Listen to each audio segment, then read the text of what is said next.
Hello दोस्तों, Gurukul classes में आप सबका स्वागत है। आशा करते हैं आप लोग अच्छे होंगे, पढ़ाई अच्छे से कर रहे होंगे। तो जैसे मैंने बोला था कि हफ्ते में 3 दिन आप लोग को मैं मैथ पढ़ाऊँगा।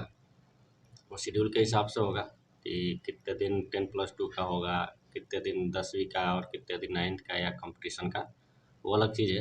लेकिन हफ्ते में 3 दिन मैथ आप लोग को पढ़ाया जाएगा।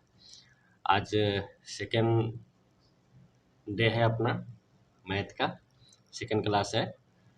इसमें आप लोग को मैं आज पढ़ाऊँगा एंगल एंड मेजरमेंट में एक थ्योरम जो है वो आप पढ़ेंगे। अपना चैप्टर ट्रिगोनोमेट्री का एंगल एंड दियर मेजरमेंट। इसके पहले थोड़ा सा आप लोग को मैंने फार्मूले दिए थे याद करने के लिए। आगे भी मैं आप लोग को चार्ट प्रोवाइड करूँगा फार्मूले का, जो आप आगे यूज में आने वाला है। और त्रिकोणमिति में आप लोग को एक एक चीज़ आप लोग को कंसेप्ट के थ्रू पढ़ाया जाएगा ताकि डाउट ना हो। और मैं थोड़ा डायग्राम भी यूज करूँगा पढ़ाते समय ताकि आसान हो समझने में। तो आइए अपन प्रूफ करते हैं कि रेडियन जो है एक अचर कोण है। इसमें एक चीज़ की ज़रूरत पड़ेगी, रेडियन की जो मैंने डिफिनीशन बोली थी उसकी ज़रूरत पड़ेगी, तो यूज करेंगे। और आगे मैं यहाँ भी प्रूफ कर दूँगा, बताऊँगा आगे भी इसके लिए। चलिए, अपना जो थ्योरम है to prove that radian is a constant angle, मैंने हिंदी में भी कुछ चीज़ें लिखी है और इंग्लिश में तो आपको ये मिल ही रहा है। और डिराइव मैं हिंदी में करूँगा ताकि जो हिंदी मीडियम के स्टूडेंट हैं उनको दिक्कत ना हो, और सीबीएसई के जो भी स्टूडेंट हैं उनके लिए इंग्लिश में है तो समझ जाएंगे, और हिंदी तो मैं समझा ही रहा हूँ तो दिक्कत नहीं आएगी। और यदि दिक्कत फिर भी आ रही है तो कमेंट में करके आप पूछ सकते हैं, मैसेज डाल सकते हैं। चलिए, यहाँ पे रेडियन की बात हो रही है। कोई भी थ्योरम यदि हमको प्रूफ करना है तो सबसे पहले ये ध्यान दें कि पूछ के उसमें क्वेश्चन क्या कर रहा है और उसके लिए किन किन चीज़ों की ज़रूरत पड़ने वाली है। मतलब एक रास्ता बना लें कि हमको जाना किधर है, तो ये चीज़ आसान हो जाती है प्रूफ करने में। यहाँ पे रेडियन की चर्चा है क्वेश्चन थ्योरम में, मतलब 2 डायमेंशनल, हमको 2 डायमेंशनल की ज़रूरत है। और 2 डायमेंशनल जो है प्लेन एंगल होती है, मतलब हमको सर्कल की ज़रूरत पड़ेगी। ओके, तो सर्कल की ज़रूरत पड़ेगी। तो हमने एक सर्कल ले लिया, ए बी सी, एक सर्कल ले लिया और जिसका रेडियस स्मॉल आर और सेंटर 0 है। और उस सर्कल पे हमने एक चाप ए बी काट लिया, आर्क।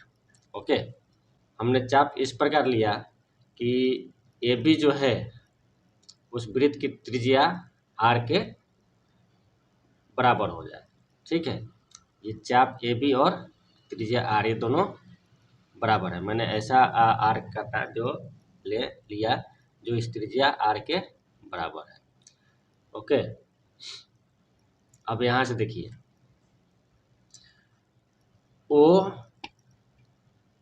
को ए बी सी से अब मिला दिया। हमने पहले क्या सर्कल लिया, ओ सेंटर लिया, फिर एक आर्क ऐसा लिया ए बी इस सर्कल के ऊपर, त्रिज्या आर के बराबर है। अब क्या करेंगे, ओ को ए से, बी से और सी से हमने मिला दिया। अब ओ ए को बढ़ाकर कहाँ ले गए, सी तक ले गए। ओके, ओ ए को हमने कहाँ तक लेके बढ़ाया, सी तक अब बढ़ा दिया। ओके, तो यहाँ पे एक चीज स्पष्ट हो गया कि जो एंगल ए ओ बी है कितना होगा, 1 रेडियन। इसको हमने ए फर्स्ट मान लिया है। ओके, रेडियन की परिभाषा से क्या हो जाएगा, if arc A B equal to R, तो एंगल ए ओ बी क्या हो जाएगा, 1 रेडियन हो गया। आगे बढ़ते हैं। अब देखिए, हमने सिंपल ज्योमेट्री में ये पढ़ा है, सिंपल ज्योमेट्री की भी ज़रूरत हमको यहाँ पड़ेगी। वहाँ पे हमने आप लोग, मैं मान के चल रहा हूँ कि यहाँ पे आप लोग पढ़े हैं, और बाद में मैं इसको प्रूफ करूँगा जब भी पढ़ाऊँगा। 10वीं 9th में जब पढ़ाऊँगा तो वहाँ पे प्रूफ करूँगा। ओके,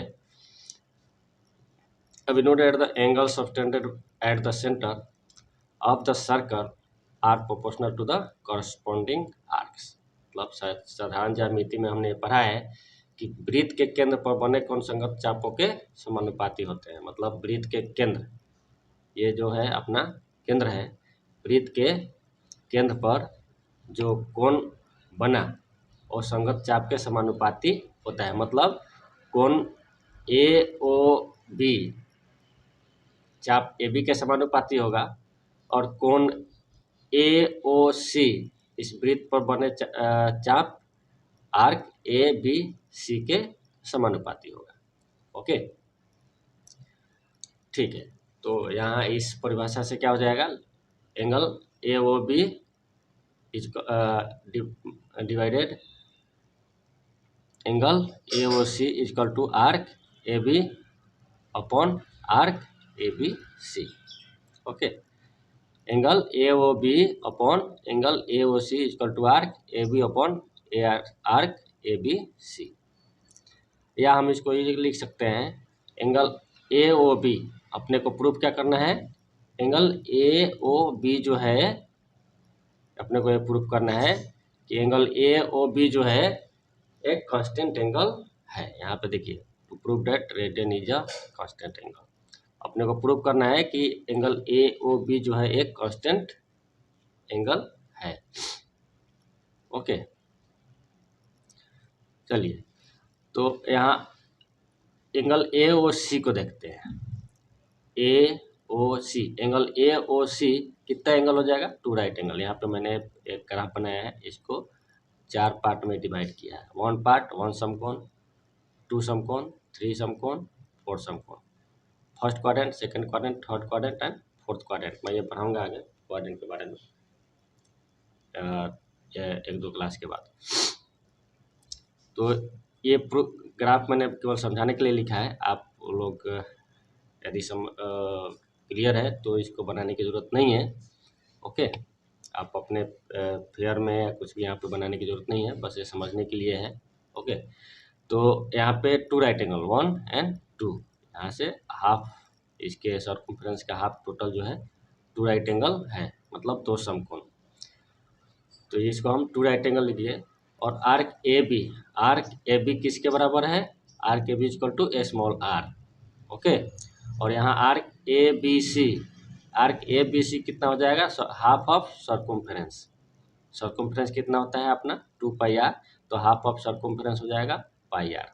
ओके, अब देखिए ये कट गया, तो angle A O B upon 2 right angle equal to 1/पाई।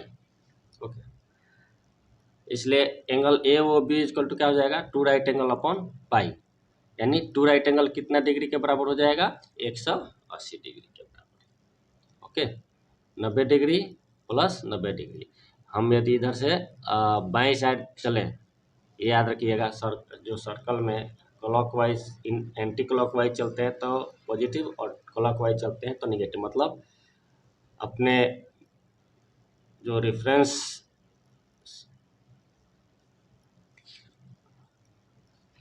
आपका जो ये रहता है इनिशियल पोजीशन, उस इनिशियल पोजीशन से यदि आप बाएं साइड चलते हैं सर्कल में तो पॉजिटिव एंगल बनता है, और दाएं साइड चलते हैं तो निगेटिव एंगल बनता है। ओके, आगे पढ़ाऊंगा इसको वामावर्ती और दक्षिणावर्ती, एंटी क्लॉक काउंटर क्लॉकवाइज, इसमें बहुत सारा चीज़ें हैं, लोग पढ़ाऊंगा।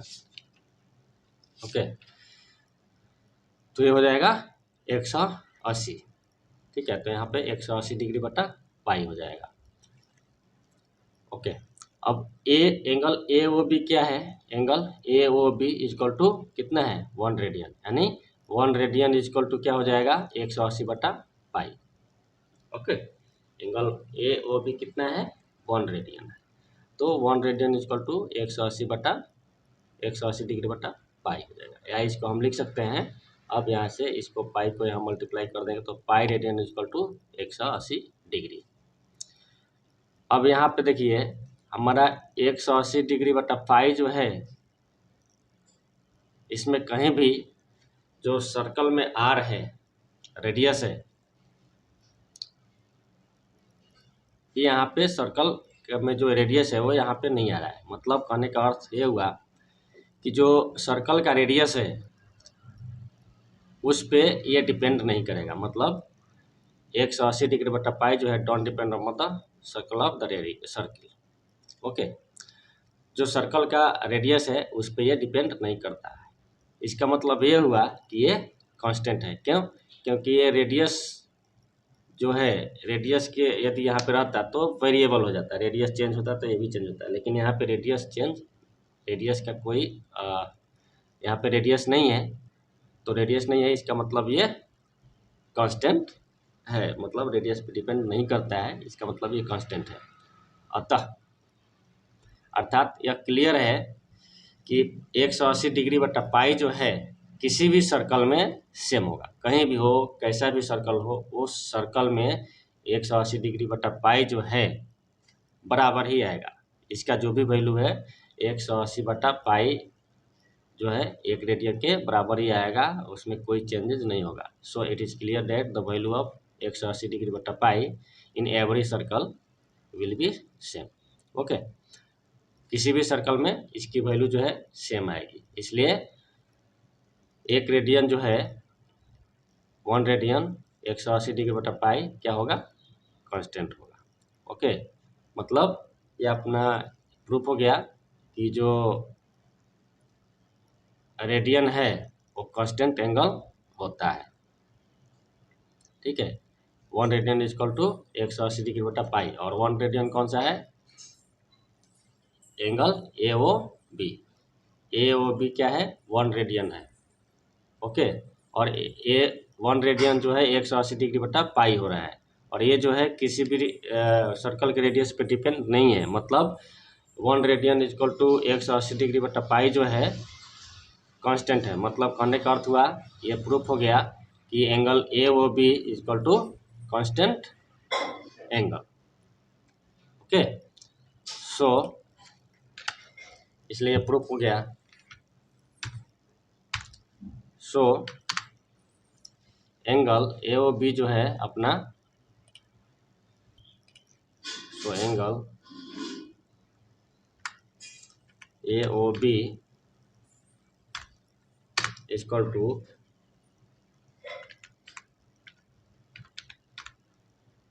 Constant angle. Okay,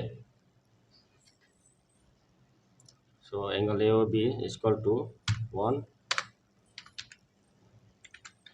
and is equal to constant angle. Okay, इस तरह हम ये बोल सकते हैं कि जो angle AOB is equal to 1 radian है वो क्या है? कांस्टेंट एंगल है। ये अपना प्रूफ। अब देखिए, यहाँ से हम ये मान वैल्यू जो है निकाल सकते हैं। 180 डिग्री इक्वल टू क्या हो जाएगा? पाई। अब pi radian equal to 180 degree, हम इसको ये लिख सकते हैं 180 डिग्री इक्वल टू पाई। इसका मतलब 1 डिग्री कितना हो जाएगा? Pi by 180 radian. इसीलिए 90 डिग्री की बात करें तो 90 डिग्री हो जाएगा पाई बाई 2। यदि 60 डिग्री की बात करें तो पाई बाई 3 मल्टीप्लाई होता जाएगा। 45 डिग्री की बात करें तो पाई बाई 4। 30 डिग्री की बात करें तो पाई बाई 6। 120 डिग्री की बात करें तो 2 पाई बाई 3। 135 डिग्री की बात करें तो 3 पाई बाई 4। इस तरह आप यहाँ पे जो भी एंगल है यहाँ पे निकलना है वहाँ पे मल्टीप्लाई करेंगे। यहाँ पे यदि 140 डिग्री कितना रेडियन होगा तो 140 से मल्टीप्लाई हो जाएगा, तो ये आपका वैल्यू निकल जाएगा। मतलब आप यहाँ से कोई भी वैल्यू आप रेडियन में, डिग्री से रेडियन में निकालना हो तो आप निकाल सकते हैं। यदि आपको यहाँ पे इसमें कोई भी कन्फ्यूजन हो कहीं भी तो आप लोग मैसेज से के थ्रू पूछ सकते हैं, मैं उसको सॉल्व करने की कोशिश करूँगा। तो आज के वीडियो में इतना ही। धन्यवाद। फिर मिलते हैं अगले एक नए थ्योरम के साथ। तब तक के लिए आप लोग मन लगाकर पढ़ें, ये मैं विश्वास करता हूँ।